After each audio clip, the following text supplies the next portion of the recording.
Halo semuanya, di video kali ini saya ingin mereview singkat sebuah motherboard dari Faro Prime. Ini tipenya H81M Pro Si atau S1 ya, nggak tahu lah.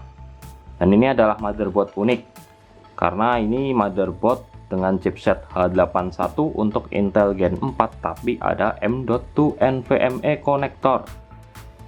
Ya, ini nggak lazim sih, di zamannya itu belum ada harusnya. Tapi dia melakukan inovasi supaya kita yang punya prosesor jadul Intel Gen 4 masih bisa pakai SSD M.2 NVMe. Kemudian fitur lainnya mungkin yang di highlight oleh si Faro ini adalah USB 3 yang saat ini juga udah ketinggalan zaman, gigabit LAN oke lah, dan juga SATA 3 6 Gbps. Langsung aja yuk kita buka. Ini harga motherboardnya sekitar 700 ribuan ya guys, dan packagingnya lumayan oke. Begitu dibuka kalian akan mendapatkan tulisan thank you for choosing our product seperti ini. Dan di dalamnya ini normal ya, dapat backplate standar dan juga ada kabel SATA, tapi sayangnya cuma dikasih satu doang, biasanya sepasang sih.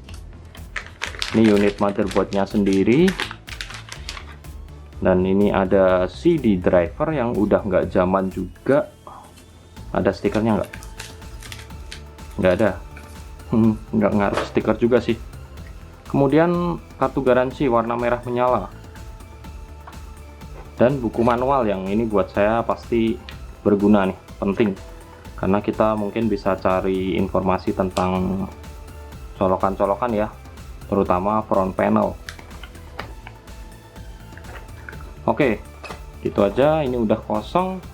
Sekarang kita lihat unit motherboardnya.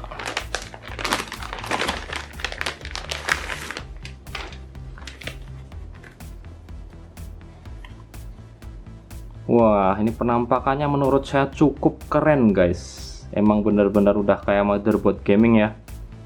Ini ukurannya MATX dan benar-benar micro ATX, kecil banget. Nah, langsung aja kita review singkat. Ini dia punya 2 slot RAM DDR3, kemudian dia pakai CPU power pin konektor yang 8 pin. Di sebelahnya ini ada slot untuk fan casing, dan nggak ada lagi ya, cuman satu aja slot untuk fan casingnya. Ini yang ini untuk CPU fan. Kemudian jelas kelihatan kelebihannya dia adalah M.2 NVMe konektor yang ada di sini. Ini ada 3 dudukan, untuk yang pendek 2242 ya kalau nggak salah, sampai 2280 yang standar. Kemudian slot SATA 3 yang tadi ada tulisannya SATA 3 6 Gbps ada 2, dan yang 2 ini mungkin 3 Gbps saja. Satu slot PCI Express hitam dengan kuncian model ceklikan gini. Di bawahnya nempel ada heatsink bertuliskan Faro Prime. Dan ini juga kalau diperhatiin ada slot untuk front USB 3. Tapi di sini tulisannya USB 2. Ya, nggak tahu lah.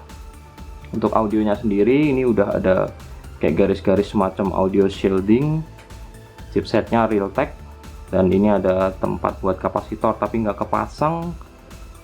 Tapi paling nggak semua kapasitornya ini pakai yang solid kapasitor ya. Dan ini juga kalian bisa lihat ada 3+1 konfigurasi VRM. Ini adalah coknya 3, dan kemudian ada IC-IC VRM juga yang tersebar di mana-mana. Biasanya motherboard itu kan kalau naruh IC VRM berderet gitu ya, berjejer. Kotak-kotaknya juga. Kalau ini enggak guys, disebar-sebar. 3+1 untuk DRAM di sini. Oke, sekarang kita lihat untuk input outputnya. USB, HDMI, DVI, VGA, USB lagi, USB 3, network, dan audio. Standar banget, tapi ya udah cukup lah. Yang penting ada USB 3, bisa HDMI juga. Itu yang kita cari untuk yang paling sering dipakai saat ini ya. Nah, mungkin sekian aja review singkat motherboard ini. Nggak ada lagi yang istimewa. Nanti saya akan coba pasang SSD NVMe. Kebetulan saya ada Samsung 980 yang cukup kencang. Nanti kita pasang di sini dan kita benchmark di Crystal Disk Mark. Seberapa kecepatannya? Apakah bisa sama dengan slot M.2 motherboard kekinian? Yuk kita langsung cus.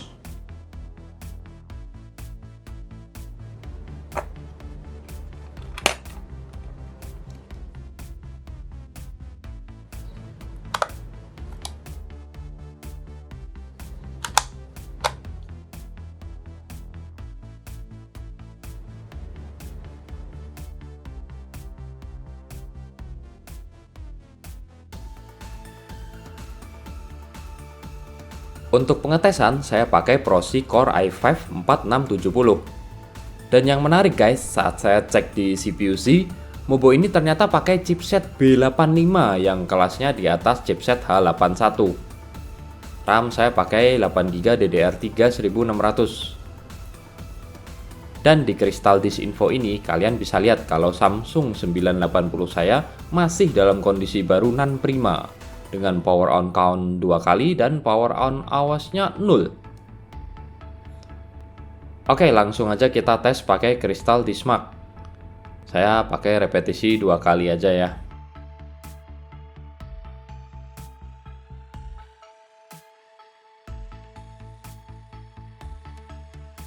Nah, hasilnya bisa kalian lihat ya guys. Mungkin nggak secepat yang tertulis di box SSD-nya, maupun saat dipasang di Mobo kekinian. Ada perbedaan speed. Tapi masih oke lah ya. Speed segini jelas masih di atas speed SSD SATA. Nah, kita coba aja bandingin sama SSD SATA RX 7 yang saya pakai juga untuk Windows ini.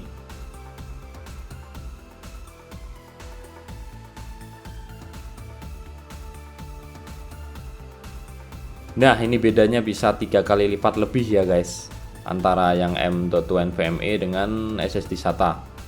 Walaupun kurang fair ya, karena SSD SATA saya udah terpakai beberapa waktu, plus ada Windows-nya juga untuk jalanin benchmark ini sendiri.